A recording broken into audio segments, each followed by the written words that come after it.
Hello friends, हम आज index number शुरू करने जा रहे हैं। इंडेक्स नंबर की आपकी एक्सरसाइजेस की क्वेश्चंस हम स्टार्ट करेंगे। सबसे पहला क्वेश्चंस है कि फर्स्ट क्वेश्चंस क्या है हमारे पास। A series of numerical figures which shows the relative position is called. Numerical figure जो मान लिया जाए आपका बेस ईयर होता है और आपको करंट ईयर होता है, तो इस दोनों के बीच की न्यूमेरिकल फिगर कौन लाता है? तो इंडेक्स नंबर लाता है। तो इसीलिए हमारे पास क्या हो जाएगा, यहाँ पे इंडेक्स नंबर हो जाएगा बेटा। Index number for the base period is always taken as. तो देखिएगा, इंडेक्स नंबर बेस पीरियड हमेशा आपको 100 लिया जाता है, 100। और मान लिया जाए जो करंट ईयर 120 हो गया, तो यहाँ पे हम समझते क्या है कि 20% प्राइस इंक्रीज कर गया।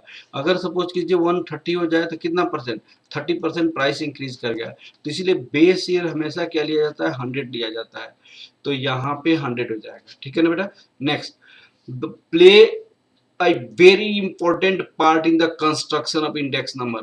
इंडेक्स नंबर का जो होता है क्लासेस, इसमें कोई यूज नहीं होता है, एस्टिमेशन इसका कोई यूज नहीं होता है, नॉन इसमें कोई यूज नहीं होता है। मैंने अपनी आपको बहुत अच्छे से कंसेप्ट की सारी क्लासेस आपको इंडेक्स नंबर का बताई हुई है, जिसमें वेट्स बहुत इंपॉर्टेंट होता है। वेट्स आपका बहुत इंपॉर्टेंट होता है, क्योंकि आपको जो हमारे पास लेस्पियर्स का है, पैसिस का है, मार्शल का है, ये सब आपका, ये जितने भी आपका फैक्ट इंडेक्स नंबर निकालने का है वेटेड एवरेज में, सब में इनकी वेट की आवश्यकता होती है। जैसे P01 तो बेस ईयर को वेट लिया जाता है, P10 यहाँ पे करंट ईयर का वेट लिया जाता है।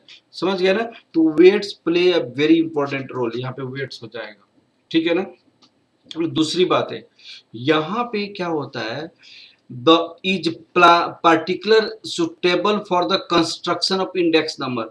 अब कौन सा सुटेबल होता है, तो इसमें क्या होता है कि ज्योमेट्रिक मीन सुटेबल होता है। ज्योमेट्रिक मीन जो सुटेबल होता है, जो सारी टेस्ट को भी आपको सेटिस्फाई करने की कोशिश करता है, ज्योमेट्रिक मीन, ठीक है।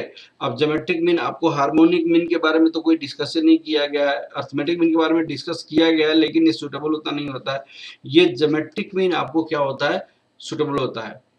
अब देखिएगा, अब आपको यहाँ पे जो 5 नंबर क्वेश्चन है, इंडेक्स नंबर सोज किसमें शो करता है, हमेशा परसेंटेज में शो करता है। परसेंटेज में changes in the rather the absolute amount of changes, ये परसेंटेज में। जैसे मान लिया जाए हम क्या करते हैं, यहाँ पे आपको करंट ईयर का प्राइस, यहाँ पे आपका बेस ईयर का प्राइस, यहाँ पे आपको 100 से मल्टीप्लाई किया जाता है, तो परसेंटेज में निकलता है, ठीक है ना। अब देखिएगा, जब makes the index number time reversal test. Time reversal test जो ज्योमेट्रिक मीन है, एक बात आपको ध्यान दीजिएगा, ये जो मैंने आपको बताया था पहले, आपको ये वाला टेस्ट सारी बताई थी, ये यूनिट टेस्ट है, यूनिट टेस्ट है, टाइम रिवर्सल टेस्ट है। तो यूनिट टेस्ट किस पे होता है, except the simple weighted aggregative index all other formulas are satisfied this test. मैंने simple unweighted aggregative index, simple unweighted aggregative index के अलावा बाकी all other formula satisfied this. Time reversal test किसको satisfy करता है, टाइम रिवर्सल टेस्ट। अब सुनिएगा, यहाँ पे Laspeyres method and Paasche's method do not satisfy this test, बस Fisher's ideal formula, Fisher's ideal formula जो होता है उसको सेटिस्फाई करता है। तो फिशर आइडियल क्या होता है बताइएगा, फिशर आइडियल यहाँ पे कहता है पैसिज और लेस्पियर्स की ज्योमेट्रिक मीन ले लीजिए, उसको फिशर आइडियल कहा जाता है, ठीक है ना। टाइम रिवर्सल टेस्ट क्या कहता है, P01 into P10 that equal to 1, तो this is a Fisher ideal. अब देखिएगा, इसको बारे में मैंने बहुत अच्छे से आपको समझाया हुआ है। यहाँ पे देखिएगा, while selecting appropriate index formula, the time reversal test and factor reversal test, time reversal test and factor reversal test are considered as a necessary testing the consistency, necessary testing in a consistent, ये वाला points आपको mind में रखना पड़ेगा। अब factor reversal test क्या होता है, ये आपको प्रूफ किया गया है।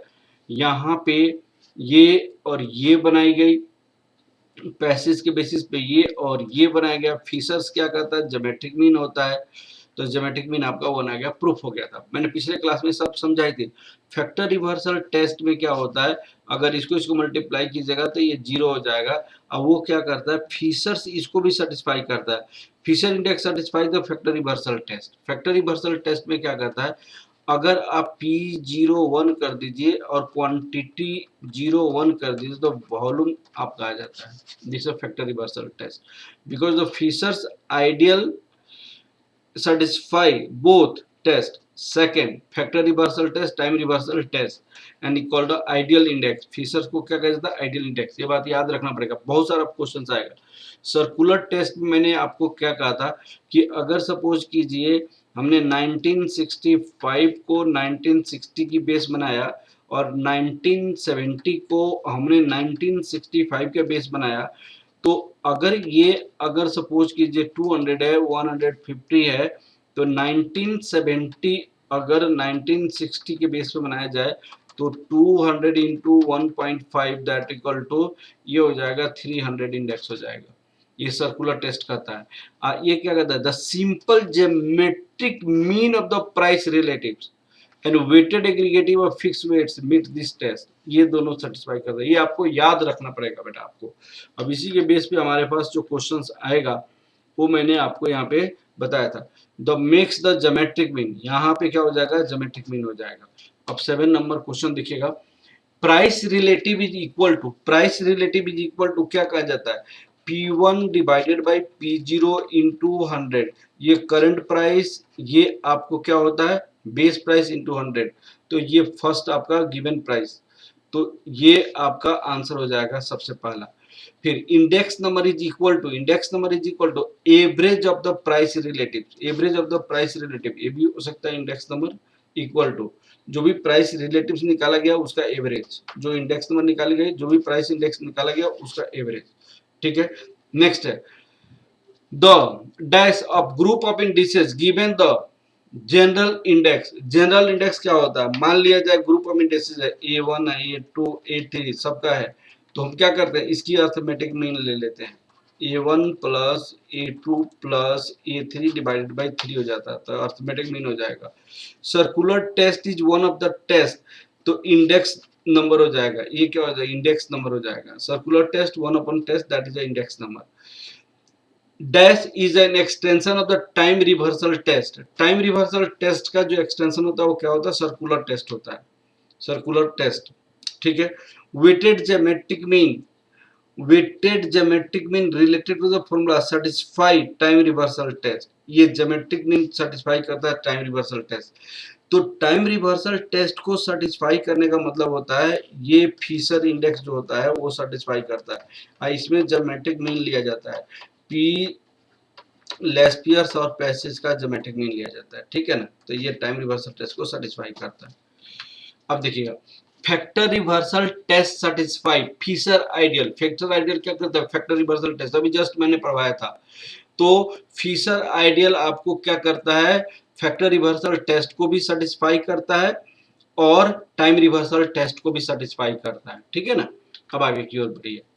आगे में क्या है, Laspeyres formula does not satisfy, Laspeyres factor reversal test को भी सेटिस्फाई नहीं करता, टाइम रिवर्सल टेस्ट को भी सेटिस्फाई नहीं करता, सर्कुलर टेस्ट को भी सेटिस्फाई नहीं करता है। ठीक है, ऑल ऑफ द अबव हो जाएगा। ठीक है, अब देखिए 15 नंबर क्वेश्चन, 15 नंबर और रेशियो।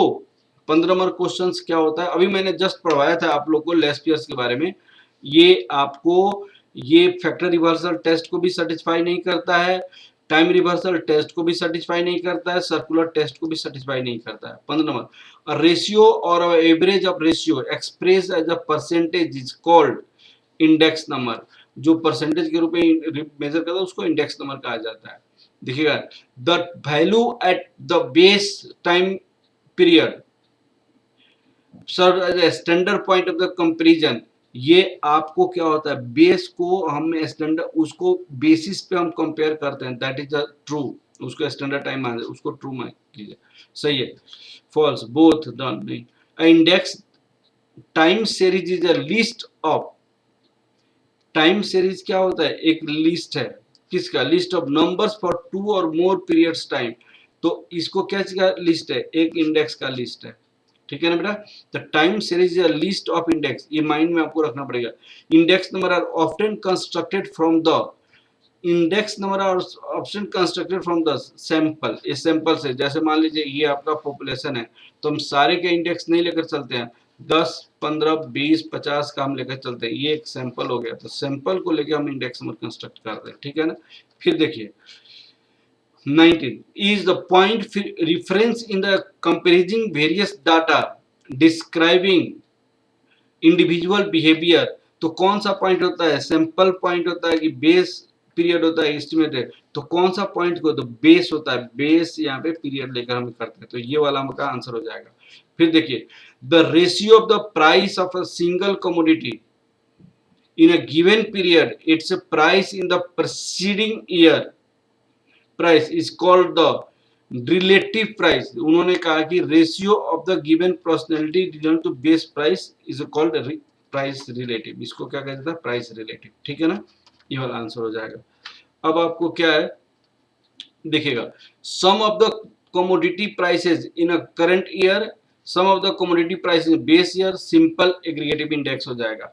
यहाँ पे जब मैंने ए हो जाएगा, जब मैंने आपको पढ़ाया था, मान लीजिए कमोडिटी है ए बी सी, ये कमोडिटी हो गई, यहाँ पे आपका ईयर हो गया, ईयर यहाँ पे 2015, यहाँ पे 2020, यहाँ की प्राइसेस दी हुई है, यहाँ की प्राइसेस दिया हुआ है। तो अब सिंपल एग्रीगेटिव में क्या होता है, हम मान लीजिए इसका हम क्या करते हैं, इसका फॉर्मूला क्या होता है, इसको P0 से मान लीजिए, इसको P1 से मान लीजिए, तो समेसन आपको P1 divided by summation P0 into 100, ये सिंपल एग्रीगेटिव का फॉर्मूला होता है, ठीक है ना बेटा। अब आपको यहाँ पे आपको sum of the commodity prices base year, अब ये हो गया। और चैन इंडेक्स का फॉर्मूला क्या होता है, chain link relative of the current year, chain index of the current year नहीं होता है, प्रीवियस ईयर होता है। Chain index of the current year ये भी नहीं होता है, link relative current year chain index ये वाला होता है, बेस ईयर। यहाँ पे फॉर्मूला मैंने बताया था, जब मैंने आपको बताया था, यहाँ पे P01, तो क्या करते हैं, ये आपका 1 आपका करंट हो गया, 0 आपका बेस हो गया, तो 1 ये हो जाएगा। अब P10 इंडेक्स में क्या होता है, इसमें आपका 0 आपका करंट हो गया, 0 करंट हो गया, 1 बेस हो गया, तो ये हो जाता है आपको 0 ऑन, तो ऑन किसका, जिसका हम निकाल रहे हैं वो ये करंट होता है, और जो बेस लेते हैं वो यहाँ पे होता है। तो 0 ऑन 1, 1 को बेस लेकर 0 को निकाला गया, आज 1 को निकाला गया 0 को बेस लेकर, ऐसे कहा जाता है, ठीक है ना बेटा। तो इस तरह हमने आपको ये क्वेश्चंस कराए, नेक्स्ट क्लास में रिमेनिंग क्वेश्चंस करेंगे और आपको समझ आया होगा, ये बेसिक सारी चीजें जो कंसेप्ट्स मैंने समझाया है उसी के बेसिस पे है। Okay, thank you class.